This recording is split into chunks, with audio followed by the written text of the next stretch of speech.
I'm Dr. Erica Bove, and welcome to the Love and Science podcast.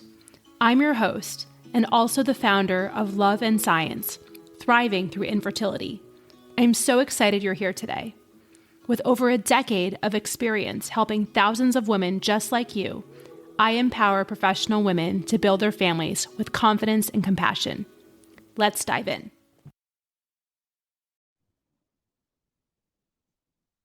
Hello, my loves. Welcome back to the Love and Science Fertility Podcast. It is so great to be here, and I have a distinguished guest today.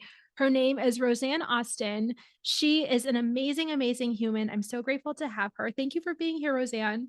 Oh, thank you for having me, Erica. This is going to be exciting. I can already feel it. I know. And I mean, one of the coolest things, this is the way the universe works, is that I heard of Rosanne through somebody I interviewed for this podcast who was just raving about her. And then somebody else reached out trying to connect us. And I'm like, wow, like this is, we need to collaborate. We need to connect. And I cannot wait to hear your insights on all things fertility coaching. So, I want to make sure I give you your correct respect and accolades because you are an attorney by training, right? You are the 3-time best-selling author and creator of the Fearlessly Fertile Method. And basically you are a prosecutor and then had your own fertility journey, which I'm sure we'll get into a little bit. And then you decided to become a fertility mindset mentor. So you coach people, all people, professionals, physicians struggling with their own fertility to trust. And basically, when people are struggling and they are 100% sure they want to be parents, but they don't know how to do that, you help them align their mind and body to become parents. As we'll talk about, you overcame a 7-year struggle with fertility yourself and had your son without assistance at almost 44, which is amazing. And that's when a lot of medical professionals were telling you that it just wasn't possible.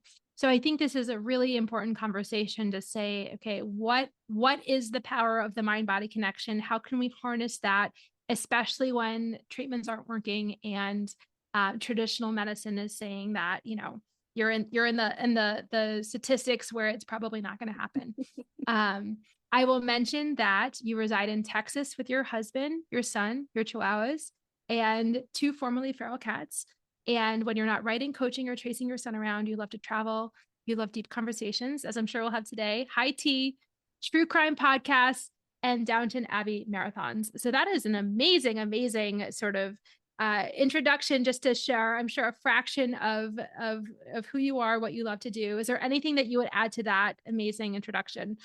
Well, we swapped out some of the players. We had one cat leave us, make her transition, and we added a 100-pound Rottweiler to the gang. So Wow. the Austin family farm is getting even bigger.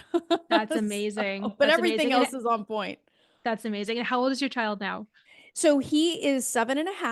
Okay. Wow. Crazy. It went by so fast. It's just bananas to realize that we're here today.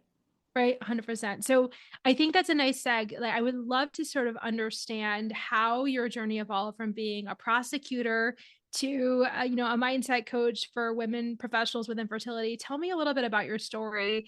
I think it'll give you some street cred with the listeners. Yeah, street credit is. Well, yeah, we had about a 7-year journey, and it started when I was the lead trial attorney in a specialized sexual assault unit. So I prosecuted sex crimes in California, Northern California, just north of the San Francisco Bay Area. And when my husband and I decided, hey, it's time for us to have our family, Erica, what I thought was going to happen was, okay, let's get pregnant in May. I'll try all these cases throughout the summer and we'll have our baby, the following year. Like it'll all just be so neat and tidy. Like much of my life had been up to that point. I knew I wanted to be in the courtroom since I was a little girl. I was always a hard worker. It was just, I had approached my life very much like a rule follower. I was going to, jump through the hoops, do the thing. But my fertility journey was a giant gut punch because it was the first time in my life, whether professional or personal, that I really had no control over the outcome. And when things weren't working for us, and at that time I was in my mid 30s, I was like, well, I'm young, I'm healthy, I take good care of myself, this will be easy. But as the months and years started to stack, I was like, whoa, whoa. I am trying every treatment, diet, lotion, potion, yoga pose, spray, um, faith healer, psychic, past life regression. I mean, there wasn't anything I wouldn't do, but nothing was working. Right. And I think it really hit me like a ton of bricks because, I had never heard really that the statistics are as quote unquote bad as they are for Mhm. women over 35. I mean, I had heard through the grapevine that getting pregnant later in life, I say in air quotes, was harder, but I didn't think that applied to me. But the minute I entered the system, it was like I was getting hammered left and right, being told that, geez, your numbers are terrible. And that's really how I got on the IVF track fairly shortly after trying naturally for not even a year, because all the messaging that I was getting was, hey, hop to it, it's time. And I wanted my baby. So I was willing to do whatever. I wasn't a recalcitrant patient. I wasn't a poorly behaved patient. I was actually quite compliant. Right. But what started to happen was, I there was so much that I was experiencing that was coming into deep conflict with who I felt as a person. I'm like, what do you mean I have to give up on my eggs at 37? Are you serious? Like, I had one round of IVF and was told I needed donor eggs. Wow. And while I have no judgment on that, I think it's a beautiful gift that one woman will give to another. It's freaking amazing. It's one of the most kind and generous things somebody can do for another human. It just felt out of alignment for me at that time Yeah. because I was like, whoa, Right. whoa, whoa, whoa, whoa, whoa, whoa. Uh, and I was like, isn't there some interim step here? Isn't, Right. and I didn't know a lot about myself, which is actually quite humbling. The only thing I knew about my own reproductive system, Erica, was what I knew from prosecuting sex crimes. I mean, that's like Wow. so crazy, Wow. but it was just, I was so disconnected. I just pretty much looked at myself as this pile of meat. There's these, Yeah. kind of isolated organs that probably have a little bit to do with each other, but it's, and I just never really stopped to think about what it all meant. So at that point, that's when I started to apply my skill as a trial attorney. I was like, dude, this can't be me. Like, what is happening? I was doing everything. And so I started, looking really carefully at what wasn't clean because my diet was immaculate. There were years that went by that I didn't have gluten, dairy, or sugar past my lips. Like it was Sure. crazy. Yeah. Yeah. Yeah. You And were so checking all the boxes, but not I seeing the was, results. Yeah. yeah, I was checking all the boxes, Erica. And I think the thing that I had completely lost track of was the fact that I wasn't freaking happy. Like I was miserable Right. in that process. Yes. Yes. And look, I would have done anything. So, fast forward, we had, we changed clinics. I went to a top 10 teaching hospital. I was sparing no expense. I was driving hundreds of miles a week. You tell me that this was going to work, I'm going to go do it. Like it was Yeah. bananas. But after our, one of our failed IVF cycles, I had just gotten the verdict in a rape trial that I had done, and it was negative. And I just could feel, I remember standing there feeling the cold cement wall. Okay, this is a government building. Okay, so cement walls, built in the 1960s. I mean, like, I just felt the cold on my back. And I just remember thinking to myself, there has to be another answer.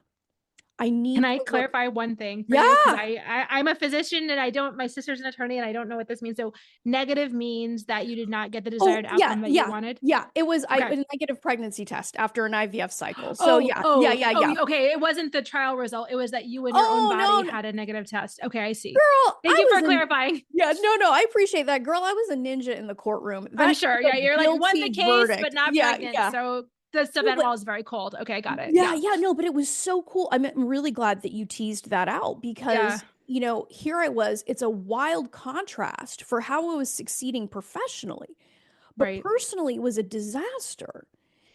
Oh, I So, just got chills. That resonates so strongly because that is like all the people who I talk with day in and day out is like, I'm like rocking it in this way. I'm like having all these things, but like the one thing that I most deeply want is not happening. And there's oh, like that disconnect 100%. that is so, so incredibly heartbreaking. Yeah, Yeah. Well, and it wasn't even like, I mean, I was so happy for the victim in that crime of because course. it was the exact, you know, it was the exact thing that needed to happen in that case based on the facts. But that was kind of a turning point for me.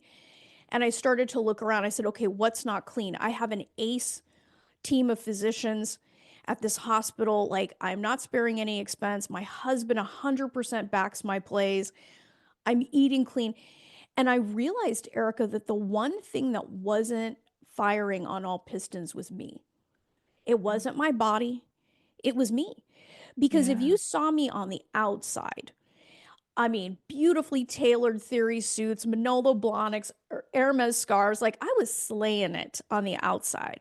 Sure. But I was really striving to believe I was worthy of Hmm. all of the good that I desired because on the outside, I mean, my own internal negative programming was, okay, who am I to want a successful career, the love of my life, the car that I want, the house that I want, friends, connections? Who am I to have all of that and a baby? Right. And it just, and I had no idea that this was operating inside of me. But it made perfect sense because it made me very good at what I did. It made me Yeah. quite a type A pro. I was assiduous with my word. Anybody, make promises, I keep them, I show up like, but I wasn't keeping my word to me. I wasn't doing the inner work. And that realization became very clear, I started on a path that I am still on today. And it was extraordinary. So after I discovered that and I started working on my mindset, really changing some of the belief systems, really working through some of that darkness that was keeping me in a place of unworthiness and not enoughness or too muchness, right? However you want to put it. On our very next round, we got pregnant. Now, I did not carry that baby to term, but what I realized is the protocol was the same. It was from the same batch of embryos. Nothing had changed, but the one thing that was different was me. Now, Mm, somebody hearing this could say, well, this is just a numbers game. Well, possibly, but it certainly didn't feel that way. I understand. And it really put me on an odyssey that had me change careers. And I was like, you know what? I'm going through it. I know other women are going through it, so I'm going to teach other women what I learned. So I So can I started, interrupt for a yeah, second? So did you have any sort of a guide for this yourself, or was this just more kind of what you came up with, tuning into your own body, your intuition, any resources that you could vet? Because it's like, did you design your own plan, or like how did you do this? Because this is like very novel, right? yeah. Well, it was kind of, I'm a curious person. I'm also a logical and linear thinker. So I started to put together what were the things that I had done. What Hmm. was different? I started to measure. I mean, it's kind of like a timeline. I was used to putting timelines together in my trials. So it was Sure, kind of the right. same function. And, at the time, there was nobody like me out there. So what I was doing was, I had the blessing of having alternative healers come into my life that were planting the seeds of different thought. So I would go and do my research. I would go and test things out and I would like slowly cobble together this very, linear way of approaching this because that's all I could hear. As Right. a trial attorney, I'm not, if anyone asked me, Erica, to go and hug trees, I wasn't doing it. Okay. If somebody had tried to take me on a spiritual journey when I was actually in my journey, I would have told them to pound sand. Like it wouldn't have Yeah, happened. Right. sure. So for somebody like me that could only take things in a very linear way, that's what I cobbled together. And I did a lot of soul searching and did so much work on myself that I began to put this thing together. And what was great is by the time I had put it together and I started sharing it with other women, the women who, and I have so much love and so much compassion for the very first women that I ever coached because it was crazy. But what I led with was I loved their vision. I wanted them to have what they wanted, and I wanted them to have the result that I was able to begin to create. They were getting pregnant left and right. Yeah. And I was like, and I was saying, this is what this journey is put into my life for. This is Mhm. my next step. All the preparation that I had as an advocate for women and children and even men who were survivors of sexual assault, all of this was leading me to this place. And so it was great because I started coaching women all over the world and it really kind of blew up.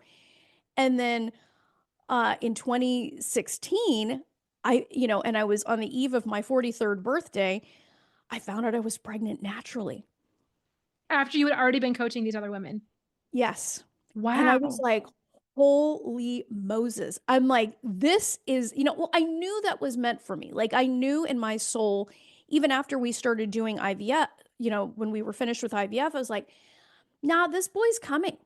Like, it didn't make sense because, if you looked at all my numbers, if you looked at me on paper, I was done. Right. But there was something in me that just said, nope, that's not my story. Mhm. And when I allowed myself to be happy on this journey, I started to really pursue what I was meant to do and help people in a completely different way that I had been utterly prepared for. Yeah. The seemingly impossible was made possible. So then I had my son shortly before turning 44 in 2017. It's amazing. So, and he's strong and he's happy and he's like a jujitsu maniac and like it's crazy. So I was able to do the impossible. I became more fertile in my 40s than I ever was in my 30s because of what was going on between my ears. It's amazing. I'm so, so happy for you. And I think that, I mean, this is like the best kept secret. I know it's not a secret because you share it with others, but I think, the question is how, how it does this happen? Like what are sort of the steps to become happy on the journey? Because I think that's the struggle, right? Because it's like, you know, I think people struggle all the time with unworthiness and shame, and that is a huge block to feeling like people deserve to be parents, that they even deserve something good for lunch that day. I think it's a really, really tough thing to overcome. And so how did you, and how do you also help people sort of make that shift of like, actually, I am worthy, my dreams make sense? How do you help people start that shift? Well, so I mean, I actually have a full methodology that I use, but Sure. I start from a premise. And the premise is this: the desire in your heart to be a mom is there because it was meant for you.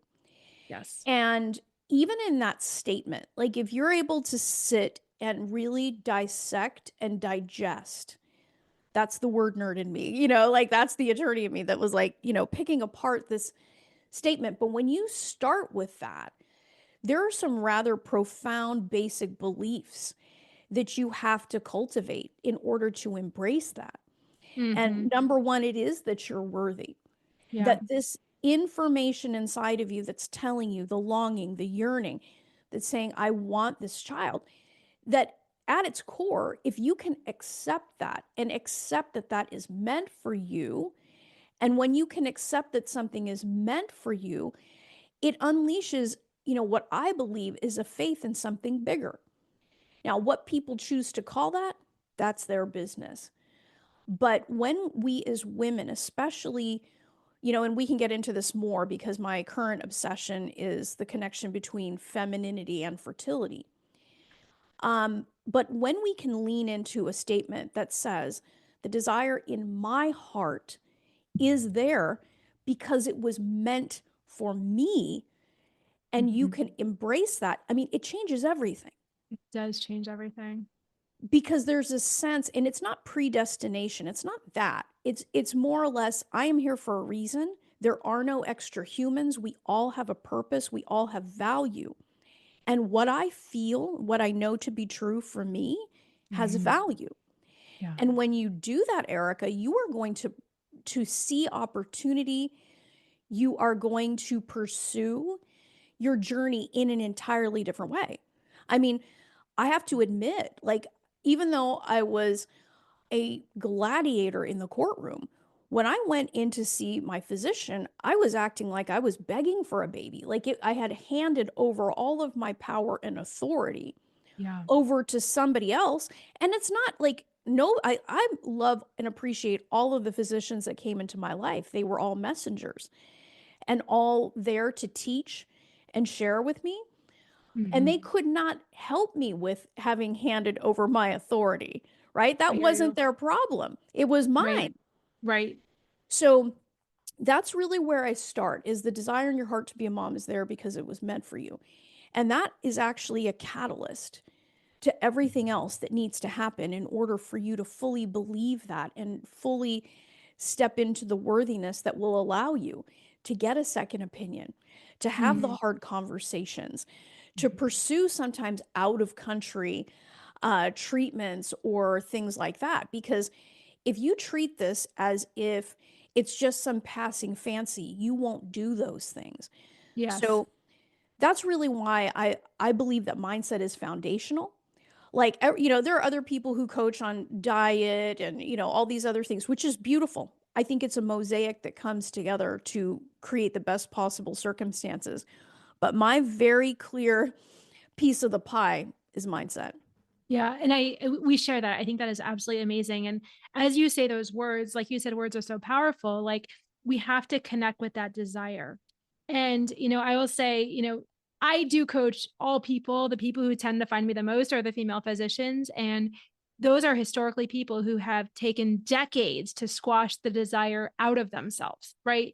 It's like be in the OR for 14 hours, don't need to pee, don't need to eat, ignore the wisdom of your body. Oh, you're tired. No, you're not tired. And I think attorneys have this too. I've seen this, especially through my sister and, the attorneys that I've talked to as well is like, you just get so disconnected from your body. And so it's like reconnecting the brain body, whatever it is, to that intuition, to that desire.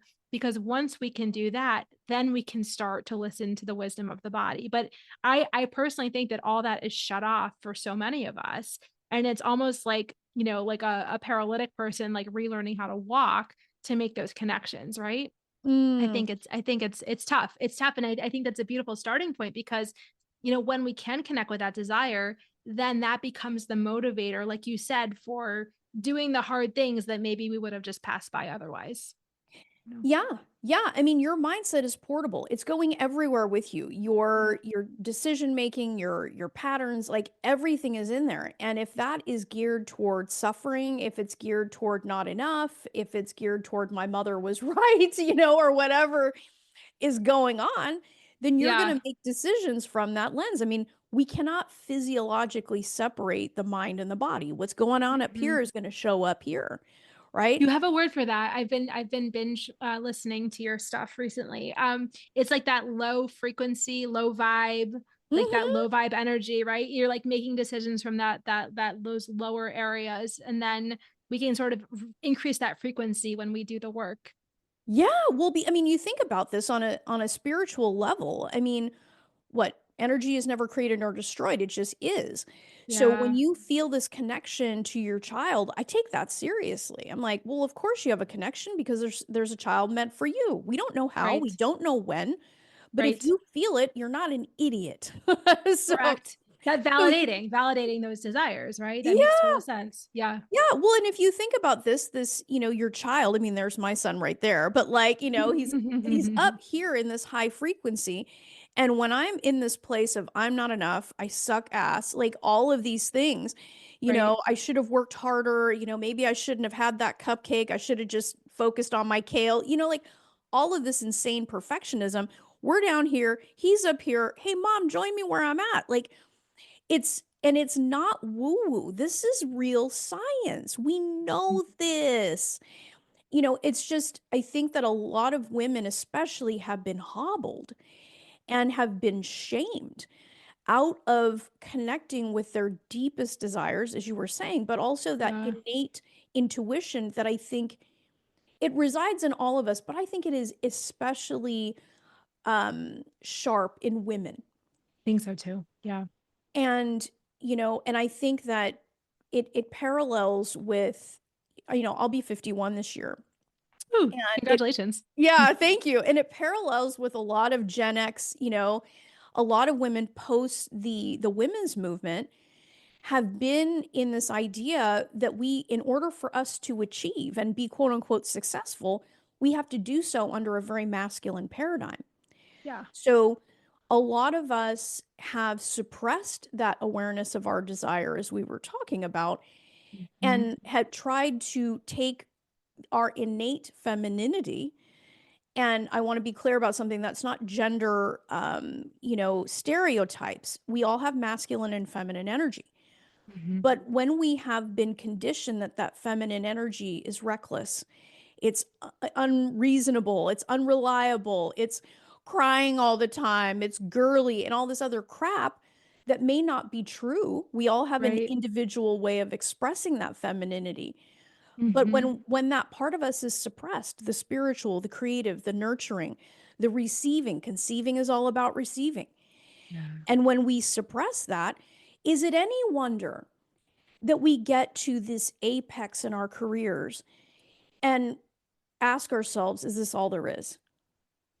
Or we Yeah. find ourselves completely depleted, adrenals blown out, maybe, a bunch of marriages under our belt, and like broken relationships and all this crazy stuff because we're not leaning into the feminine.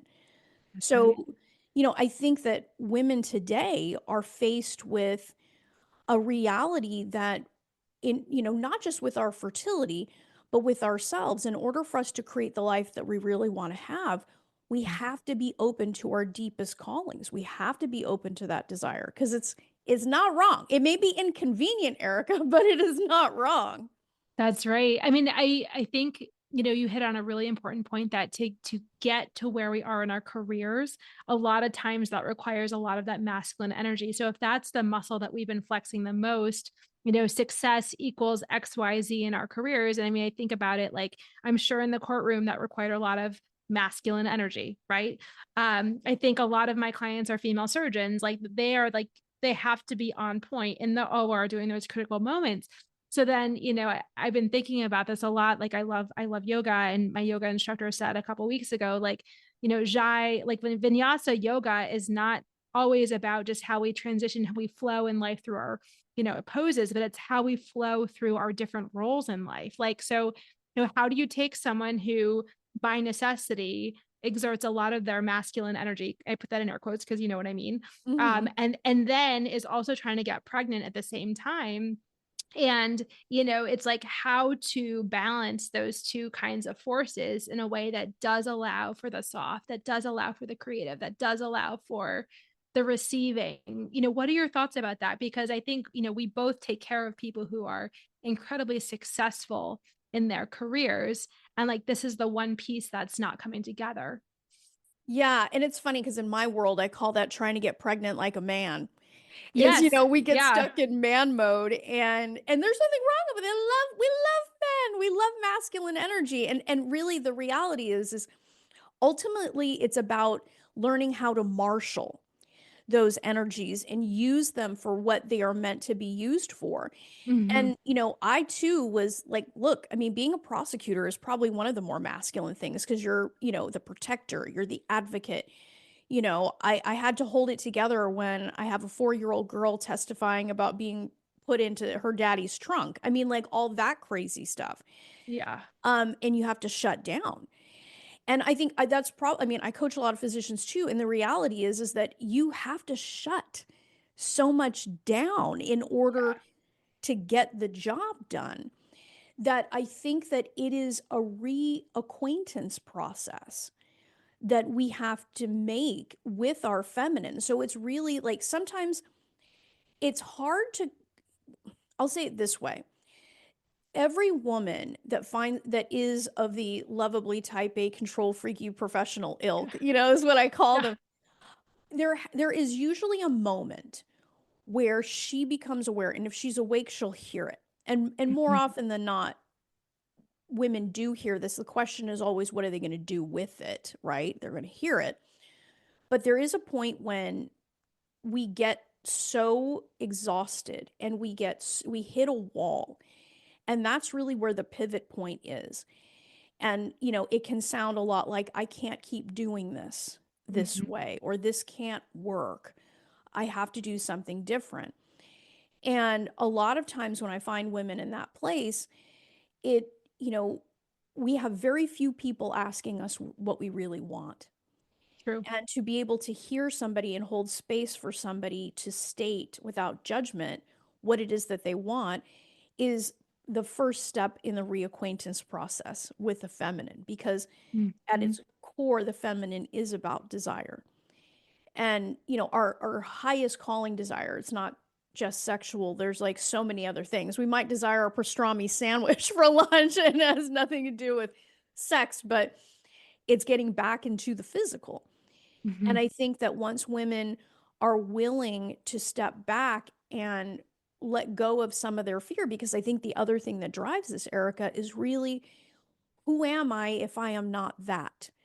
If I am not the ace in the OR, if I am not the, you know, ninja in the courtroom, if I'm not XYZ, who Mhm. am I? And Yeah. I know these are big questions, but this journey throws us necessarily into that realm because it is inherently existential. Yeah. Yeah. That makes total sense. It's a lot of questions, you know, but I think when a woman, if a woman's listening to this and she's saying, oh, wow, maybe, maybe I should look into this feminine thing. Chances are, if you're exhausted, if your relationships are not as satisfying as you want them to be, if it's been a really long time since you have felt alive, and maybe you long for sisterhood or something just feels off, chances are you probably are disconnected with your feminine. Yeah, that makes so much sense. And I don't think I've ever heard somebody describe it so beautifully. So thank you for that lens, because I think that adds just so much. And I mean, may we all embrace that aspect of ourselves, because I mean, that's yes, we need the masculine, but we need the feminine too. And for so many reasons, right? And Yeah, like you said, like, sure, creativity and bringing life into the world, absolutely. But then like just enjoying life, right? Like a savoring. 100%. I mean, I've Yeah. been doing this for over 10 years now. And the most recent book that I wrote is my fourth book, The Feminine Fertility Cure. Like, that is like the product of Yeah. watching this so consistently. Right. And you know, and it was true for me as well. I mean, Right. once, and look, I just, to the ladies listening, you don't have to quit your work in the OR, okay? You don't. I chose to leave my profession because this next step was my calling. Mm. It just, I knew it to the core of my soul, just like I knew my son was coming. So for me, it was transitioning out of that role into another one that was decidedly more feminine. The the Mhm. the masculine is what makes me successful, you know, like on a daily basis. The feminine, though, is where the creative comes from. That's where Mhm. people will hear the shouting on the podcast. And, you know, that's why I've written 4 books in 5 years. You know, that's the feminine, like a Yeah. constant connection to that creativity and the ability to help women heal themselves. Mhm. And, but it's that joy that you were talking about. It's what I call vitamin J, that when I watch a woman tap back into that and she's really living that from a profound way and her decision making comes from that, boom, when she's out of lack, scarcity, fear, doubt, negativity, obsessing about the statistics, and it is measurable. Like, I Yeah. mean, I watch this, I can predict it. It's kind of fun. You know, I'm like, Yeah. ooh, she's making the turn. And I see that. And it's like, this is where you know, I see women beating single digit odds. Right. Like, I'm sure you see it too. I do. Yeah. Yeah. Yeah. And it has to be the intuition, though. I mean, it has to be that deeper. It's not a rational, logical thing, because it defies all reason. It's that embodiment. It's that like pulse of life. It's that, sort of being in the flow, being in the flow. And I Mm. think of it as like all the vectors are aligned. And I think that's one reason why mindset is so important, even in like a young patient where things aren't happening and it's like, oh, this should be working. It's like, well, what is the missing element, and how's the mindset? And, how can we help somebody believe this is possibility thinking? That's like missing in so many people, because it's like, even though everything else is there, it's like, oh, but this isn't really possible for me. And so I've had Mm. patients, like I remember one patient, I was walking into the OR to do an embryo transfer, and she said, Dr. Bove, I'm telling you, this embryo transfer is not going to work. And I said to her, like, I'm like, I'm that person who like stops the whole show. Like, I don't care how many more procedures I have to do. Like, I meditate with my patients. Gosh, I have a frog in my throat. I meditate with them before if they seem especially anxious. I just know though, like you can see the body language. Like if people are uptight, if they're resisting the process, it's either going to have a much lower success rate or it's not going to work at all. And so Oh in my that, goodness. right? Bless you, Erica.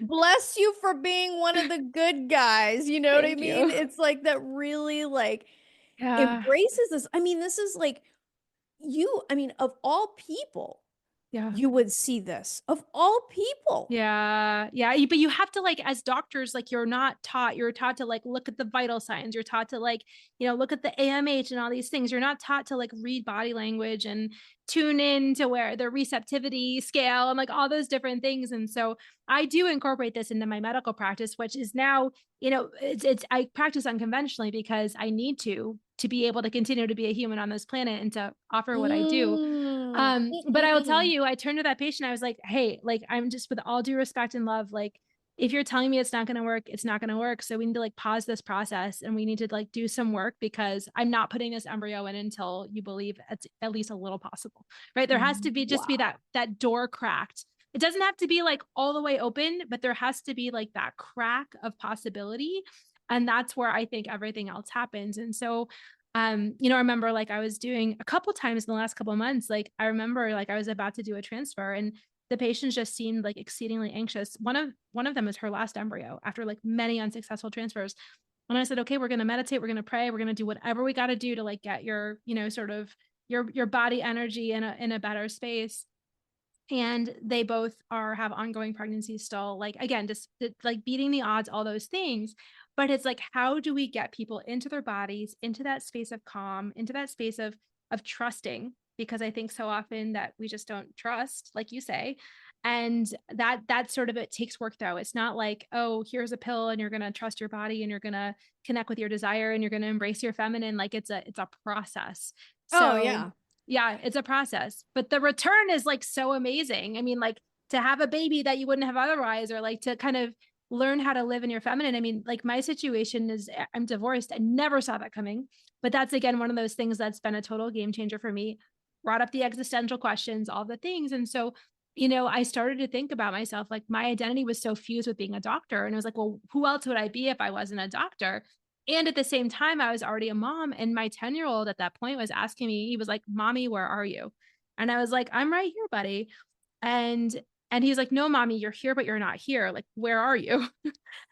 And that was like sort of my wake up call to be like, okay, like I really need to look at my life. And like, even though I'm like, I have the career, I have the things like, something is not connecting because if my greatest purpose in this life is to be a mom, like I need to be present to my children. It's not just to like be a mom check, it's to like have a great relationship with them, to have that back and forth, that they know that I'm truly present in all the senses for them. Right. And so that's when, I changed that from that brass ring job and started doing per diem stuff at the University of Vermont, which is actually 3 hours from my home. And, but I also forgot how much I love to teach too. And so I started coaching, I become a coach at this point and I started like, doing per diem, but I had to really separate my identity from being a physician to say, you know what, if I never practice medicine a day, in my life again, it would be okay. Like I need to figure out a way to be present to my kids. And Mm. so, and as I was doing my own coaching work, sort of it became like my version of feminine is like slowing down and savoring and that creativeness and dancing spontaneously and all those different things. And I remember like about a year after I made these changes, my son looked at me, he was a year older, and he said, you know what, mom, you're back. And I was like, you know what? And I knew it, I felt it, but I was like, that's right. Like I'm back. But, like I tell my clients and my patients, like, spoiler alert, like fertility is not the last hard thing that's going to happen. And so you are learning these tools to be able to navigate life, to recalibrate your body no matter what the situation, and to be aligned with your values. Like if our actions are not aligned with our values, then like, what's the point? So, and sometimes we need an external wake up call too. So I think that was one of mine. And I mean, fortunately, I'm so blessed to create, in the way that I can with coaching and medicine and all those things. But I think sometimes we realize that we're so out of balance and then we have to find our path to that alignment, to that joy, to that Mhm. freedom, to that peace, all those things, and love. And so I wanted to ask you, because one thing I know that you are a total rock star about is helping people up level their relationships as they're undergoing this process. So can you speak a little bit to, sort of what you see as the most common challenges that couples face and how you help them reorient to each other, and some other things, right? To Mhm. really sort of bring about more successful outcomes. Yeah, yeah. No, before I get to that though, you said something that was really important that I want to make sure the audience really digs into because I'm 100% in alignment with this. And I really do see the fertility journey as a wake-up call, right? Mhm. So you had your wake-up call through your beautiful son, saying, "Mom, where are you?" You're one of the walking dead or whatever. The way Yeah. they so lovingly say that, I love it. Um, you know, and I think for the women that we serve, their struggle with fertility is the wake-up call. Yeah. It's it's an invitation to start living again because I honestly believe that when a woman navigates this journey well, she creates an entirely different life for herself and her children and really changes the shape of her family tree. That's right. Not just with her progeny, but with the way that she lives. She ends generational curses and takes, a different take on trauma and moves the family as a unit forward. So, Yes. and it's a beautiful thing. I mean, I can't even begin to think, Erica, where I would be today without this journey. Like, I am so grateful to my son for making me wait so that I could become the woman that he deserved to have as his mother. Right. Because if this transition had not happened, he would have probably spent most of his time in daycare. Mhm. He probably would have had like a woman who, as his mother, who didn't do any work and would Mhm. have just passed along the same broken down patterns that, were such a gift to me. So Right. it's such a crazy thing. And so as we transition into looking at, how this impacts relationships, I think that, if we're going to break this down into three of the biggest challenges, is the first one is failing to have a shared vision. I see that this journey, it's a crisis. There's no question, like you won't get to the point where you see it as a gift, ladies, until you recognize that, when it first comes into our life, it's a crisis. It's wrapped in a Mhm. wrapper of crisis, right? But I think that a lot of couples make the mistake of not sitting down and creating a shared vision once this quote unquote crisis shows up. Mhm. A lot of people just go into panic mode and they go into their individual panic modes and each partner finds themselves having to cope with a crisis that they have not like fully divulged, like, oh my gosh, this is a crisis for me.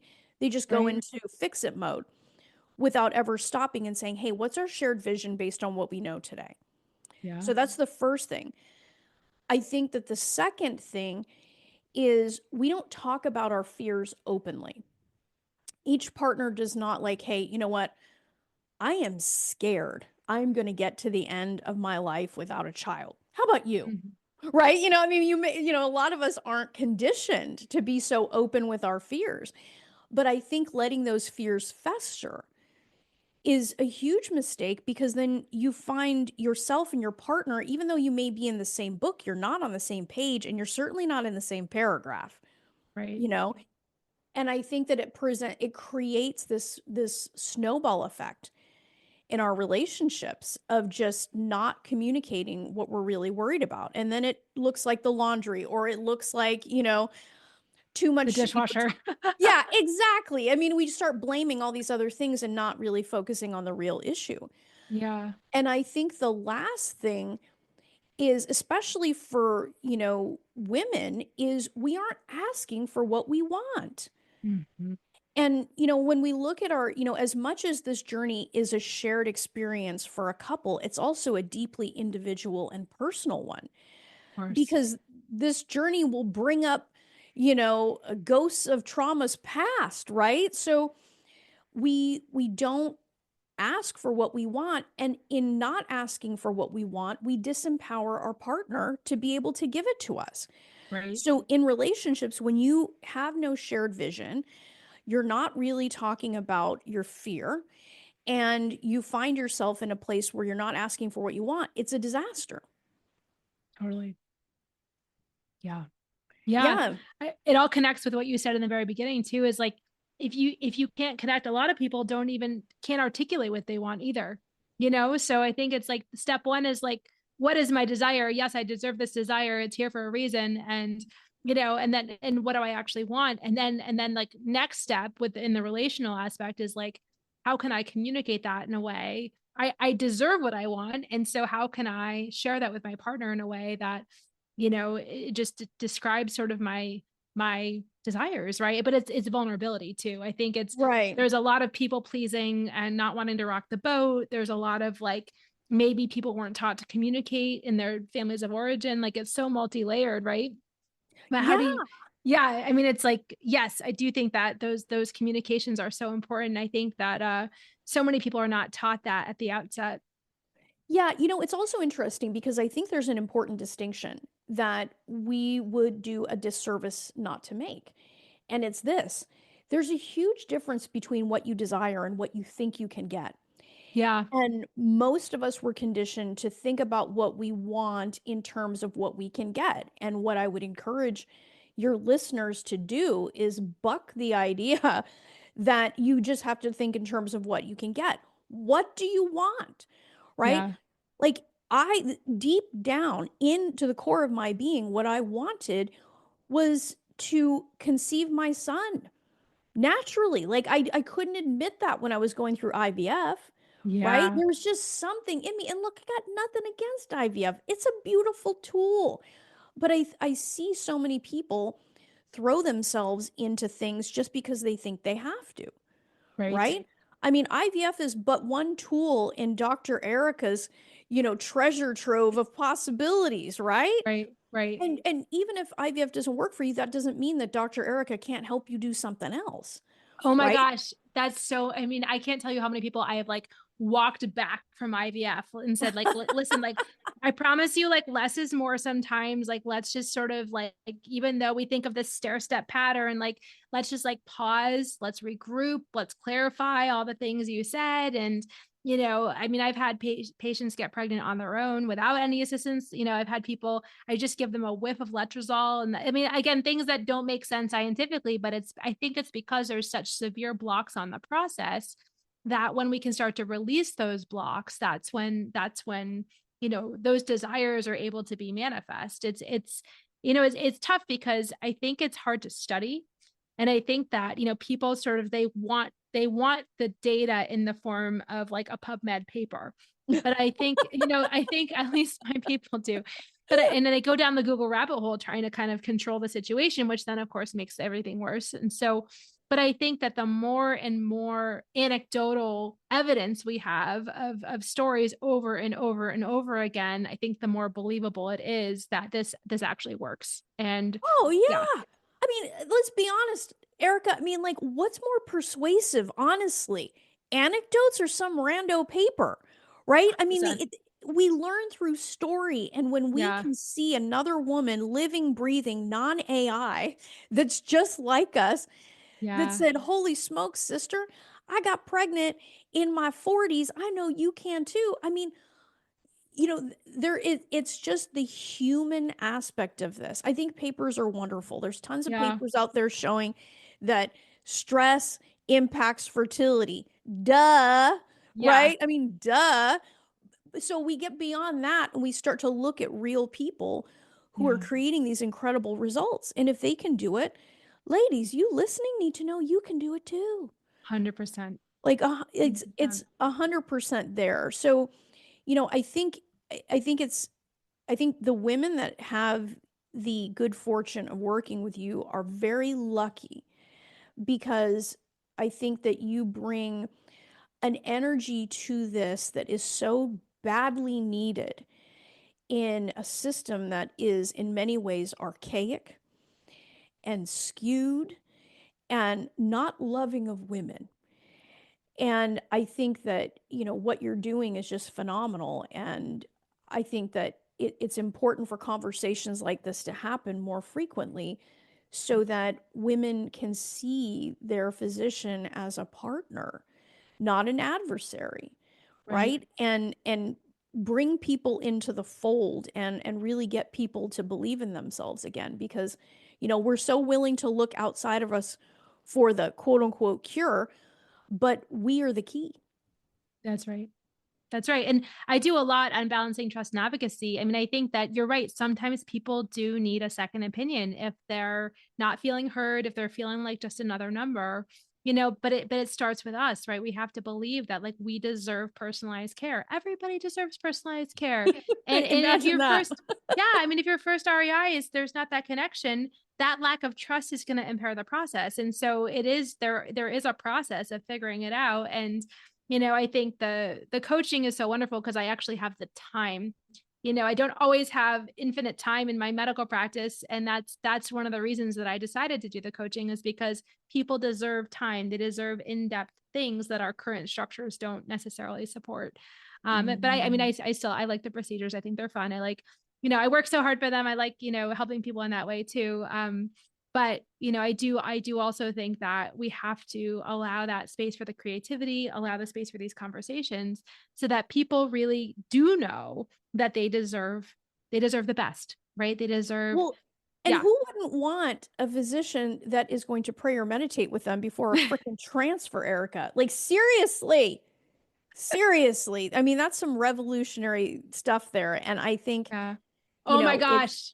Yeah, go ahead, go ahead. yeah, no, no, I'm just Oh, I like, was gonna say like all this other weird shit. Like when people like have a relative who's just died, like like you can feel their presence in the transfer room if they're open to it. And like I promise you that next transfer works. Like if you sort of call in that spirit, and there's like certain cultures that believe that the next baby born after that one dies, like it's a continuation. Like I believe in all of it. And like my grandfather, he was an obstetrician gynecologist. He died before I was born, but like I've always keenly felt his spirit with me. Like you said in the beginning, like there is something beyond ourselves, but we have to slow down to tap into it. We have to believe it's possible. We have to ask, what does this mean for me? What does this mean for my day to day? What does this mean for my trajectory? What does it mean for how I love all the people? Like I was on call this weekend. I was praying to Papa Bove a lot because I knew I had a lot of good work to do, and he delivered, you know what I mean? From wherever his spirit is. Um, but I think we have to think outside the box. The box does not work. The box, we've proven the box does not work. And so we need to think outside the box. So um, tell us about your books. So like you're now on your fourth book. I think your titles are fascinating. I want to read them all. Tell us we'll sort send of, them to you. do you We'll have send a them do you all have to a you. favorite? What's your favorite so far? You know, the one, like, I love them all for different reasons.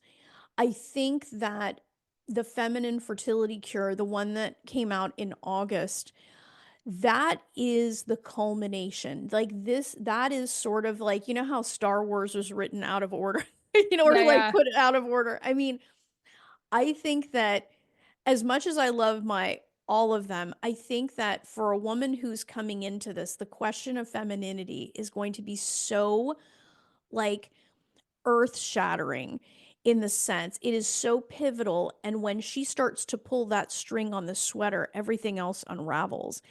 And I Mhm. think it opens up an aspect of a woman that if she taps in, it's like dropping this, beautiful light into all aspects of her life that I think when we can think about our fertility from the feminine, it changes the game. And then you can go back and read the rest of them and it will make even more sense. Yeah. But I think that the feminine has application preconception, conception, during pregnancy, and motherhood. So I think if I was to have a favorite, it would be this one because the message and the subject matter is really about a woman's lifetime.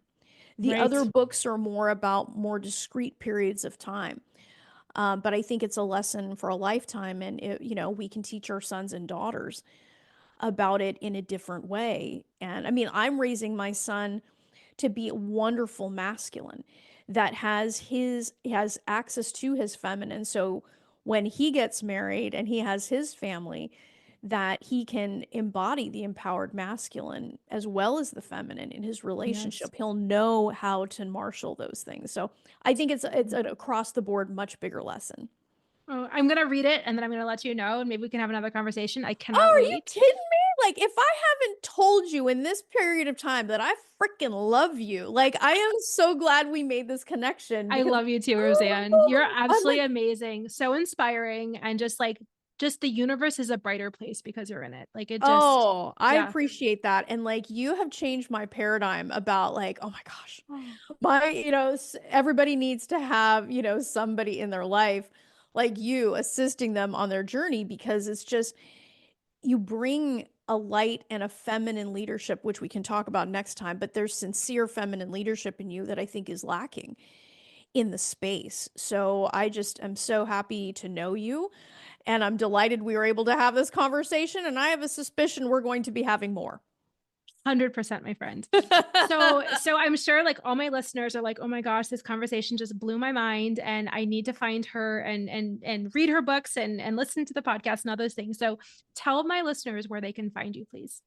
Yeah, so I have a website, www.frommaybe2baby.com. You can find out some of my cool stuff there.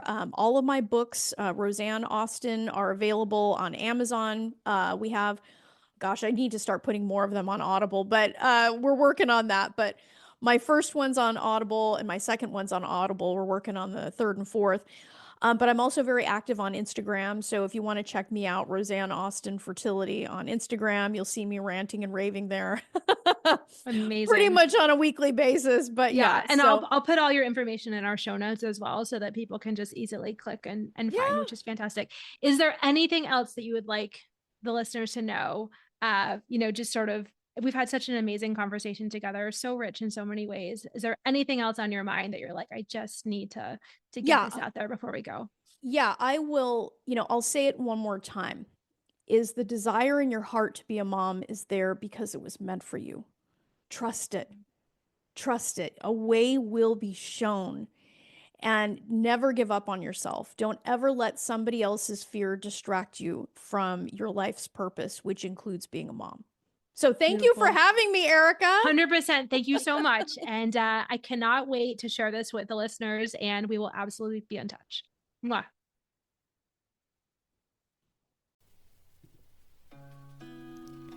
Thank you for listening to the Love and Science podcast. I'm so glad you joined us today. If you found this conversation valuable, if you could please rate, review, and share this podcast with your trusted people, it would mean so much to me. If you want more tools to help you navigate the fertility journey, please book a discovery call with me today. The link is in the show notes. Please do not let infertility have the final word. I'm here to take the burden from you so that you can achieve your goal of building your family. In gratitude, this is Dr. Erica Bove. I'm rooting for you always.